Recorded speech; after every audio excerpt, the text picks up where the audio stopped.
الحمد لله نحمده ونستعينه ونؤمن به ونتوكل عليه ونعوذ بالله من شرور أنفسنا ومن سيئات أعمالنا من يهده الله فلا مضل له ومن يضلله فلا هادي له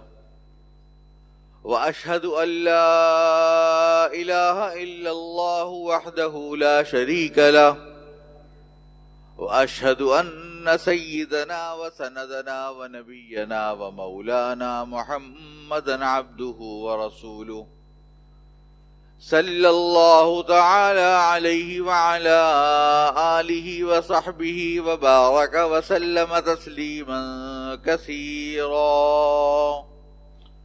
أما بعد فأعوذ بالله من الشيطان الرجيم. بسم الله الرحمن الرحيم. كنتم خير أمة أخرجت للناس تأمرون بالمعروف وتنهون عن المنكر. آمنت بالله صدق الله مولانا العظيم وصدق رسوله النبي الكريم ونحن على ذلك من الشاهدين والشاكرين والحمد لله رب العالمين. آج حضرت والد محترم سفر پر ہیں کوئٹہ کے، تو انہوں نے مجھے کہا کہ آپ کے سامنے آج میں خطبہ اور نماز پڑھاؤں. دعا فرمائیں کہ اللہ تبارک تعالیٰ مجھے صحیح طریقے سے حق بات، حق طریقے سے، حق نیت سے کہنے کی توفیق عطا فرمائے. جو ابھی میں نے آپ کے سامنے قرآن کریم کی آیت تلاوت کی، اس میں اللہ تبارک و تعالیٰ نے یہ فرمایا کہ کنتم خیر امۃ اخرجت للناس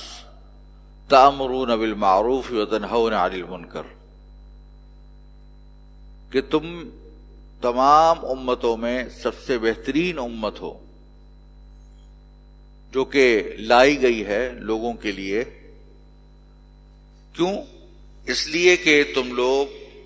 امر بالمعروف اور نہی عن المنکر کرتے ہو.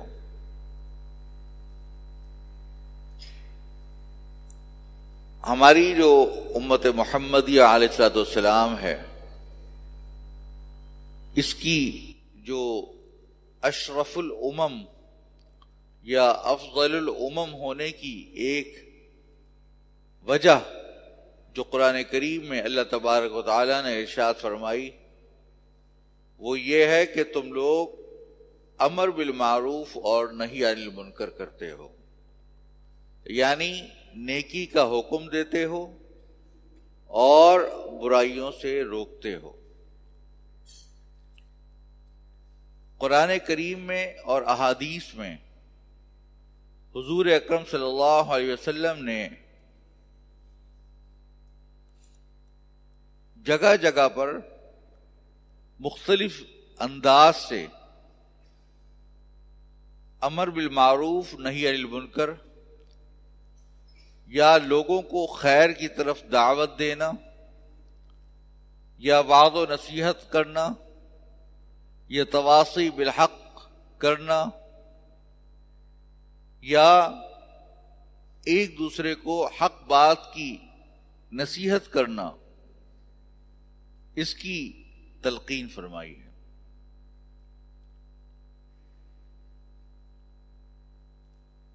ایک جگہ اللہ تبارک و تعالیٰ نے ارشاد فرمایا کہ وَلْتَكُن مِّنكُمْ أُمَّةٌ يَدْعُونَ إِلَى الْخَيْرِ وَيَأْمُرُونَ بِالْمَعْرُوفِ وَيَنْهَوْنَ عَنِ الْمُنكَرِ وَأُولَٰئِكَ هُمُ الْمُفْلِحُونَ، کہ تم میں ایک ایسی جماعت ہونی چاہیے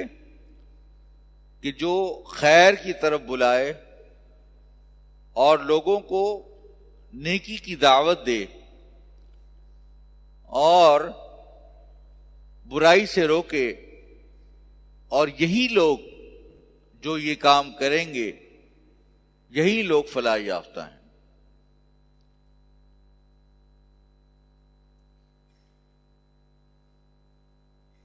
اور ایک اور جگہ اللہ تعالیٰ نے ارشاد فرمایا کہ وَمَنْ أَحْسَنُ قَوْلًا مِّمَّنْ دَعَا إِلَى الْإِسْلَامِ، کہ تم میں وہ سب سے بہترین قول اس کا ہوگا، یا کس کا زیادہ اچھا قول ہو سکتا ہے اس کے مقابلے میں، کہ جو اللہ تبارک و تعالیٰ کے طرف بلائے، اسلام کی طرف بلائے اور امر بالمعروف اور نہی عن المنکر کرے۔ تو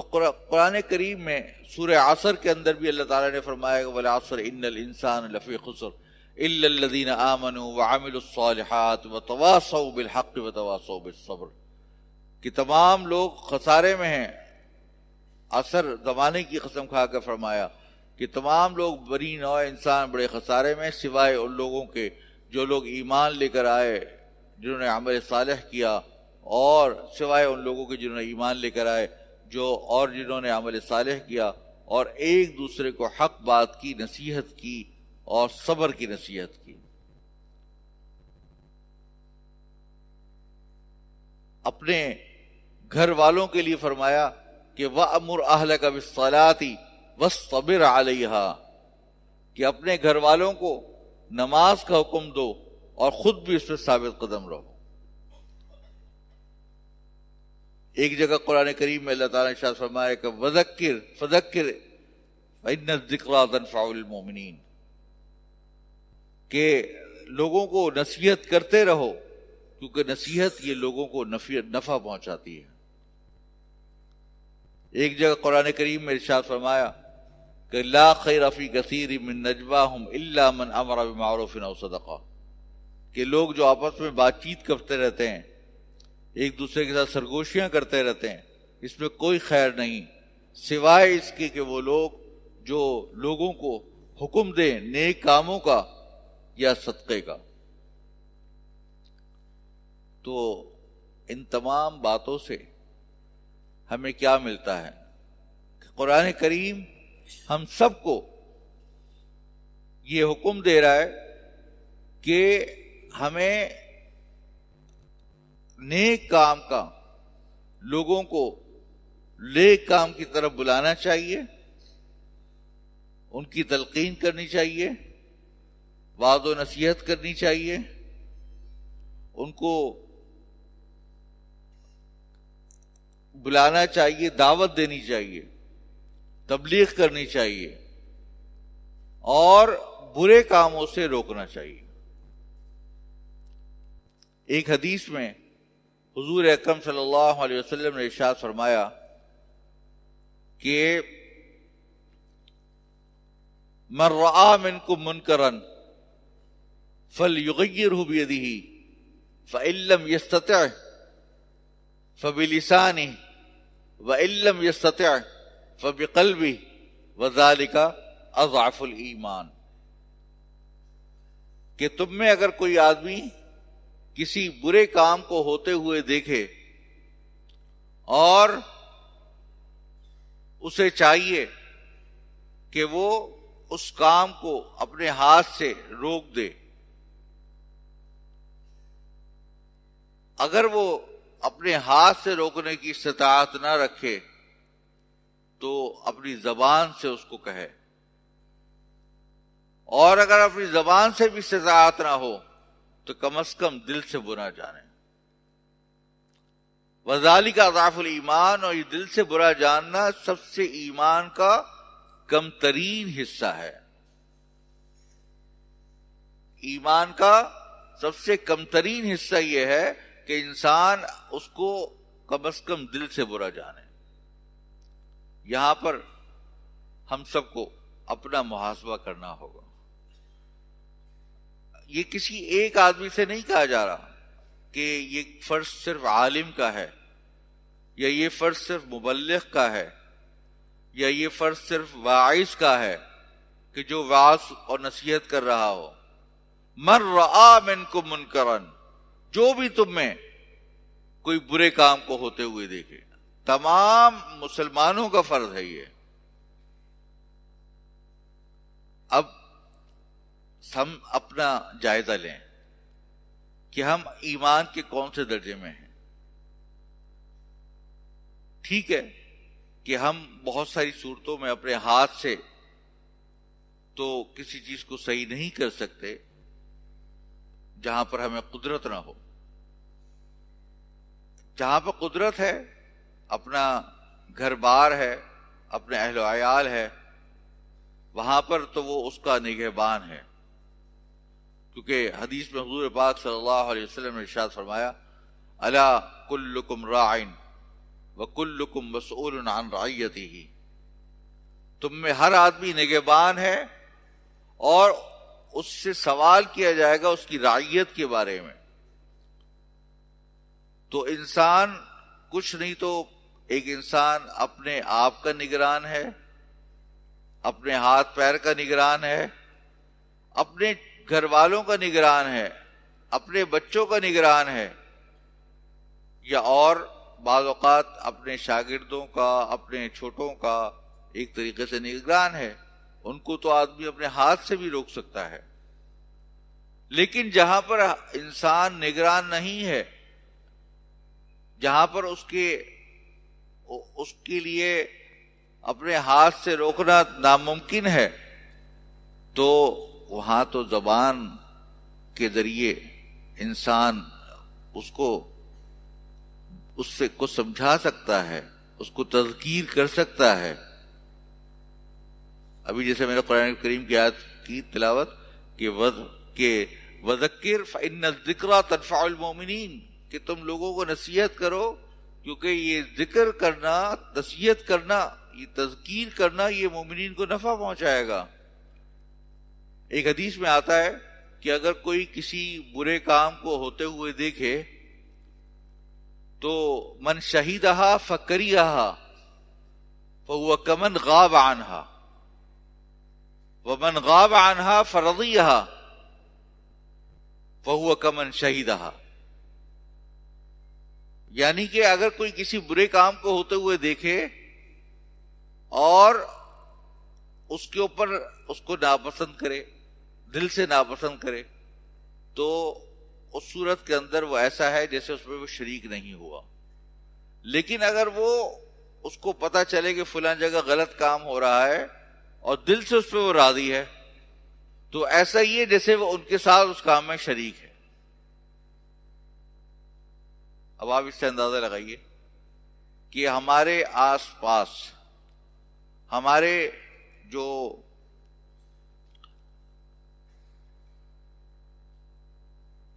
حالات ہیں، ہمارا جو ماحول ہے، کتنے اس میں علانیہ گناہ ہو رہے ہیں اور ہم دیکھ رہے ہیں، ہم اپنی آنکھیں بند کیے ہوئے ہیں. بعض اوقات الیاذ باللہ ہمیں اب اتنی عادت پڑ گئی ہے ان گناہوں کے دیکھنے کی کہ ہم سمجھتے ہیں کہ ہمیں کوئی فرق نہیں پڑتا اس سے، ہمارے اوپر ماتھے پر شکن تک نہیں آتی. الیاذ باللہ یہ بڑی خطرناک بات ہے.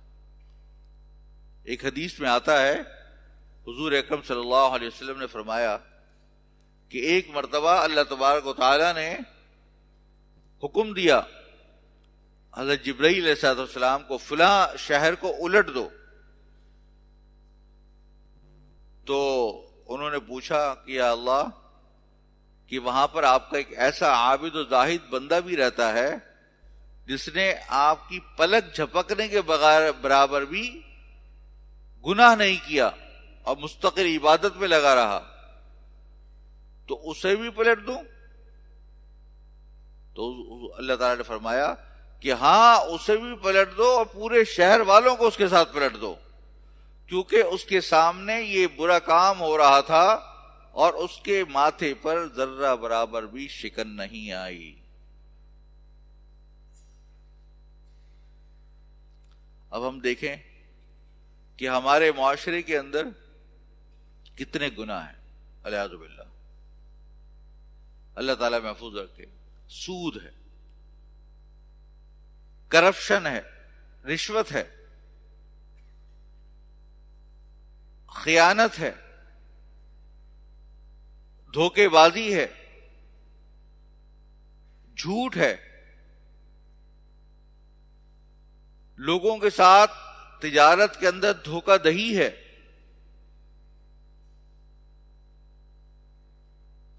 کتنے اس طرح کی چیزیں جو ہمارے معاشرے کے اندر عام ہیں۔ معاملات کے اندر جائز ناجائز کی کوئی فکر نہیں ہے، کاروبار کے اندر پیسہ کس طرح کمایا جائے، حلال طریقے سے کمایا جائے یا ناجائز طریقے سے کمایا جائے، اس کی کوئی فکر نہیں ہے۔ کوئی آدمی کسی جگہ پر جاب کر رہا ہے، ملازمت کر رہا ہے، اس کو اس بات کی کوئی پرواہ نہیں ہے کہ آیا میں اپنے جو ذمہ داریاں ہیں اس کو میں صحیح طریقے سے ادا کر رہا ہوں یا ادا نہیں کر رہا۔ لیکن جب تنخواہ وصول کرنے کا وقت آتا ہے تو تنخواہ پوری کی پوری لیتا ہے۔ اب اس کے بارے میں بھی قرآن پاک میں اللہ تعالیٰ نے فرمایا کہ وہ لوگ جب دینے کا وقت آتا ہے تو اس میں کمی کرتے ہیں، اور جب لینے کا وقت آتا ہے تو پورا پورا لیتے ہیں۔ تو ہم لوگ جو لوگ ملازمت کرتے ہیں تو اپنا پیسہ جو ملنے والا ہے وہ اس میں ذرہ برابر بھی کٹوتی نہ ہو، لیکن کام چاہے وقت پورا دیں یا نہ دیں، چاہے اپنی ذمہ داری پوری کریں یا نہ کریں، چاہے اس میں جھوٹ سے کام لیں، چاہے حرام سے کام لیں، تو حالانکہ آپ کو پتہ ہے کہ حرام کھانا کس قدر گناہ ہے۔ قرآن حدیث میں آتا ہے، حضور پاک صلی اللہ علیہ وسلم نے ارشاد فرمایا کہ ایما جسد نبت من سحت فالنار اولا بہ، کہ جسم کا جو ٹکڑا کسی حرام غذا سے پرورش پایا ہو وہ آگ میں جانے کا مستحق ہے، دوزخ میں جلنے کا مستحق ہے۔ لیکن ہمیں یہ فکر ہی نہیں ہے کہ ہم آیا جو کھا رہے ہیں، جو پی رہے ہیں، وہ جائز طریقے سے ہے یا ناجائز طریقے سے ہے۔ یا حدیث میں آتا ہے کہ بہت سارے لوگ اپنے ہاتھ بڑے پریشان حال، لباس و پوشاک میں بڑے عاجزی کے ساتھ ہاتھ اٹھا اٹھا کر دعائیں کرتے ہیں، لیکن اللہ تعالیٰ ان کی دعا کیسے پوری کرے؟ کیونکہ وہ ان کا پہننا بھی حرام کا، کھانا بھی حرام کا، سب چیزیں حرام کی، تو اللہ تعالیٰ ان کی دعا کیسے قبول کرے؟ تو اس کا مطلب یہ ہے کہ یہ جو ہماری دعائیں قبول نہیں ہوتی بعض اوقات، اس کی بڑی وجہ یہ ہے کہ لوگ ہم میں بہت، اللہ تعالیٰ معاف کرے، ہمارے ماحول میں ارد گرد اس بات کی فکر نہیں ہے کہ ہم جو پیسہ کما رہے ہیں یہ حلال طریقے سے کما رہے ہیں یا حرام طریقے سے کما رہے ہیں۔ کتنا زیادہ رشوت کا زور ہے، حالانکہ حدیث میں حضور اکرم صلی اللہ علیہ وسلم نے فرمایا کہ الراشی والمرتشی کلاہما فی النار، کہ رشوت دینے والا اور رشوت لینے والا دونوں کے دونوں جہنم میں جائیں گے۔ اور ایک آدمی آتا ہے، ایک روایت میں آتا ہے والرائش، کہ جو رشوت کھلاتا ہے، الیاذ باللہ الیاذ باللہ۔ دیکھیے ہمارے ملک میں کوئی کام رشوت کے بغیر ہوتا ہے؟ کوئی تجارت، کوئی بھی کام ہمارے ملک میں آپ دیکھ لیجئے اوپر سے لے کے نیچے تک، چھوٹا آدمی ہو یا بڑا ہو، ہر آدمی رشوت لے رہا ہے۔ کیا ہم یہ سب چیزیں دیکھتے ہیں، دن بھر دیکھتے ہیں؟ کیا ہم اپنی ذمہ داری محسوس کرتے ہیں کہ ہم ان کو کم از کم اپنی زبان سے سمجھائیں؟ پہلی بات تو جو لوگ اس پہ خود مبتلا ہیں تو ان کو خود یہ غور کرنا چاہیے کہ حرام کھانا یہ ان کے جسم کے یا ان کے بچوں کے لیے ان کی غذا بن رہا ہے، تو یہ حدیث کی روح سے یہ آگ میں جانے کا مستحق ہے، اور اس کی وجہ سے ان کی دعائیں قبول نہیں ہوں گی، اور قیامت میں سب سے پہلا سوال جو ہوگا وہ یہ ہوگا کہ تم نے کہاں سے کمایا اور کہاں سے کھایا۔ اور جو اس میں مبتلا نہیں ہیں، جو اس کو دیکھ رہے ہیں، تو ان کو اپنے ہاتھ سے، اگر ان کے گھر والے ہیں تو ان کی بیوی بچوں کو اگر ان کے گھر کا ذمہ دار ہے یا گھر کے ذمہ دار ان کے گھر میں کوئی بچہ ہے جو رشوت خور ہے والعیاذ باللہ، تو اس کو ہاتھ سے روکنا، ورنہ کم از کم زبان سے روکے۔ اگر ہم سب لوگ اس کی طرف توجہ نہیں دیں گے تو والعیاذ باللہ ہم یہ سوچتے رہیں گے کہ بھئی یہ کام تو حکومت کا ہے، یہ کام تو پولیس کا ہے، یا یہ کام تو اینٹی کرپشن والوں کا ہے، یا یہ کام تو نیب کا ہے، ہمارا کام نہیں ہے۔ تو یہ بہت بڑی غلطی ہے، بہت بڑی غلطی ہے یہ۔ ہمیں جس کو بھی ہم دیکھیں کہ وہ رشوت لے رہا ہے یا رشوت دے رہا ہے، یہ جس کے بارے میں بھی ہمیں پتا ہو، ہم اس کو اپنی زبان سے، کم از کم اپنی زبان سے اس کو کہیں، سمجھائیں۔ ضروری نہیں ہے کہ انسان کوئی سختی کرے۔ ادعو الی سبیل ربک بالحکمۃ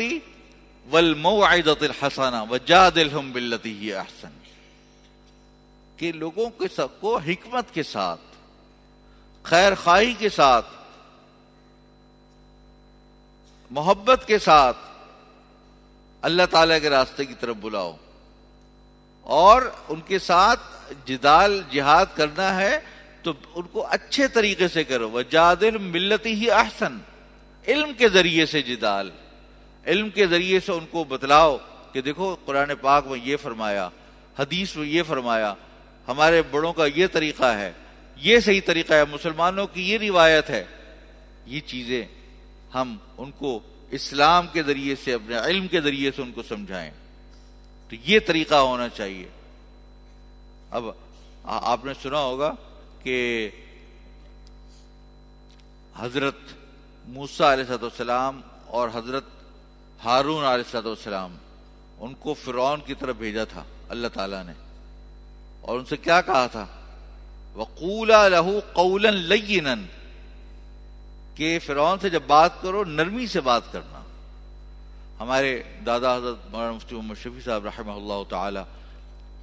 تو ان کی بات ہم نے اپنے بڑوں سے سنی ہے کہ وہ فرمایا کرتے تھے کہ دیکھو فرعون سے بڑا کوئی کافر، مشرک، گناہگار والعیاذ باللہ نہیں ہو سکتا،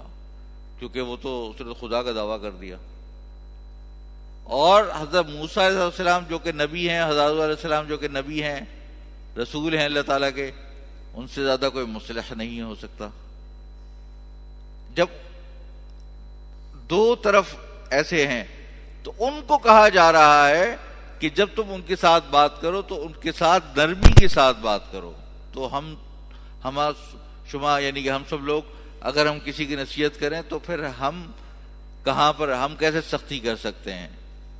چاہے کتنا ہی بڑا کوئی آدمی، کوئی گناہگار کیوں نہ ہو، ہمیں ان کے ساتھ نرمی کے ساتھ، حکمت کے ساتھ، ایک ایسے انداز سے بات کرنی ہے کہ جس پہ کوئی طنز و تشنیع نہ ہو، اس کو برا بھلا نہ کہا جائے، بلکہ یہ سمجھا جائے کہ یہ ایک بیمار ہے۔ جیسے بیمار کے ساتھ برتاؤ کیا جاتا ہے نا، اس کے ساتھ کوئی نفرت کا اظہار نہیں کیا جاتا، بلکہ اس کے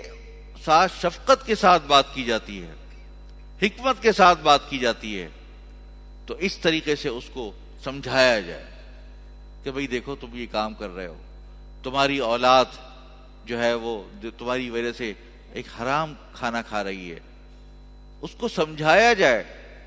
یہ کام کرنا، یہ ان کو اس بات کی طرف سمجھانا، یہ صرف کسی ایک عالم کا یا واعظ کا یا کسی ایک کی ذمہ داری نہیں ہے، بلکہ یہ سب مسلمانوں کی ذمہ داری ہے، جو بھی دیکھے گا اس کی ذمہ داری ہے۔ اگر ہم لوگ ان علانیہ گناہوں کو دیکھ کر اپنے لیے اپنی نگاہوں کو اغماس کر لیں اور اس کو اگنور کر دیں، اس کو چھوڑ دیں، کوئی ذرہ برابر بلا بھلا نہ کریں، تو آپ یہ سوچئے ابھی جو میں نے حدیث بیان کی کہ انسان کم از کم برا جانے، اور اگر برا بھی نہیں جان رہا اور اس کو چھوڑ رہا ہے تو ایسا ہے جیسے ان کے ساتھ شریک ہے گناہ کے اندر، الیاذ باللہ۔ ہم اپنا جائزہ لیں، یہ ہر وقت یہ جو چیزیں ہو رہی ہیں، کیا اب ہم نے برا ماننا دل سے ہر موقع پر کیا چھوڑ دیا ہے یا رکھا ہوا ہے؟ اب تو ہمارے دل پہ اثر بھی نہیں ہو رہا، الیاذ باللہ، جو کہ ایمان کا کم ترین حصہ تھا۔ ایک حدیث میں آتا ہے، حضور اکرم صلی اللہ علیہ وسلم نے ارشاد فرمایا کہ نیکی کی طرف دعوت دینے والوں کی مثال اور نہ دینے والوں کی مثال ایسی ہے کہ جیسے ایک سفینہ جا رہا ہو سمندر میں، کوئی سفینہ ہو، کوئی کشتی ہو 2 منزلہ، وہ جا رہی ہو۔ اب پانی جو رکھا ہے وہ اوپر والی منزل میں رکھا ہے پینے کے لیے، تو جو نیچے والے منزل والے لوگ ہیں ان کو بار بار پانی اوپر لینے کے لیے آنا پڑتا ہے۔ اب کسی وقت ان کو دماغ میں آیا کہ بھائی ہمیں بار بار اوپر آنا پڑتا ہے، تکلیف ہوتی ہے، تو کیوں نہ ہم ایک کام کریں کہ اسی سفینے کے اندر سوراخ کر دیں نیچے سے اور پانی نکال لیں، اور وہاں سے پانی نکال کے اپنا پانی استعمال کر لیں۔ تو جو اوپر والے ہیں وہ سوچیں کہ بھائی یہ تو انہوں نے کام کیا ہے، وہ ڈوبیں گے، ہم تو نہیں ڈوب رہے، ہوگا کیا؟ پورا سفینہ ہی ڈوبے گا، نیچے کشتی والے بھی ڈوبیں گے، نیچے مندر والے بھی ڈوبیں گے، اور اوپر والے بھی ڈوبیں گے۔ تو اگر کوئی آدمی کسی برے کام کو ہوتے ہوئے دیکھ رہا ہو اور علانیہ وہ کام ہوتا ہو، لیکن اس کو یہ سوچے کہ بھئی وہ تو وہ کر رہے ہیں، وہ جانے، ہمیں اس کی کیا فکر، یہ مومن کا کام نہیں ہے۔ امر بالمعروف نہی عن المنکر کے بارے میں کتنی قرآن پاک میں آیات اور احادیث آئی ہیں۔ ایک حدیث میں آتا ہے، حضور اکرم صلی اللہ علیہ وسلم نے ارشاد فرمایا کہ جو بنی اسرائیل میں ہلاکت شروع ہوئی وہ اسی طرح ہوئی کہ ان لوگوں میں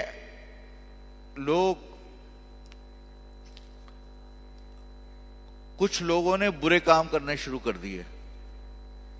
کچھ لوگوں نے برے کام کرنے شروع کر دیے، تو جو ان کے ساتھ لوگ رہتے تھے انہوں نے اس کو کوئی برا نہیں جانا، ان کو نہ روکا نہ کچھ کیا، وہ دیکھتے رہے۔ تو اللہ تعالیٰ نے ان کے دلوں کو آپس میں ایک دوسرے کا خلط کر دیا، یعنی کہ جو برے لوگ تھے ان کے دل جو برے حالت میں تھے، جو نیک لوگ تھے ان کے بھی دل ان کے ساتھ مل گئے، ایک دوسرے کے ساتھ مخلوط ہو گئے، اور ان سب پہ عذاب آیا اور سب تباہ ہو گئے۔ تو آپ یہ دیکھیے کہ جو علانیہ گناہ ہوتے ہیں نا، یہ سود ہے، رشوت ہے، دھوکہ بازی ہے، جھوٹ ہے، معاملات کے اندر، تجارت کے اندر، ملازمت کے اندر حرام خوری ہے، یہ چیزیں ہمارے معاشرے کے اندر جو عام ہیں، اور ہم اس کے اوپر کوئی اپنا ملی یا اپنے ایمانی یا کوئی اپنے اندر کوئی اس بات کی فکر نہیں محسوس کرتے کہ ہم ان کو نصیحت کریں، تو یہ بہت خطرناک چیز ہے، انتہائی خطرناک چیز ہے۔ یہ ہم یہ مت سوچیں کہ یہ اس سے وہ لوگ ہلاک ہوں گے جو گناہ کر رہے ہیں، بلکہ ان احادیث اور ان قرآن پاک کی آیات سے پتہ چلتا ہے کہ الیاذ باللہ یہ سب کو لے ڈوبے گا، یہ سب کے اوپر الیاذ باللہ عذاب کا ذریعہ بن سکتا ہے۔ لہذا ہمیں ہم سب کو اپنے گریبان میں منہ جھانکنا چاہیے، اور نہ صرف ہم کو بلکہ اپنے جو دوسرے واعظین ہیں، مبلغین ہیں، دوسرے مسلمان ہیں، ان کو بتلانا چاہیے کہ دیکھو یہ امر بالمعروف، جس طرح نماز پڑھنا ضروری ہے، روزہ رکھنا ضروری ہے، اور دوسرے کام ضروری ہیں، اس طرح امر بالمعروف بھی ضروری ہے۔ تم لوگ اپنے آس پاس کوئی غلط کام ہوتے ہوئے دیکھو تو ان کو سمجھانا یہ تمہارا فرض ہے، اس پہ خاموش رہنا، یہ اس کو چھوڑ دینا بغیر برا جانے ہوئے، یہ انتہائی ترین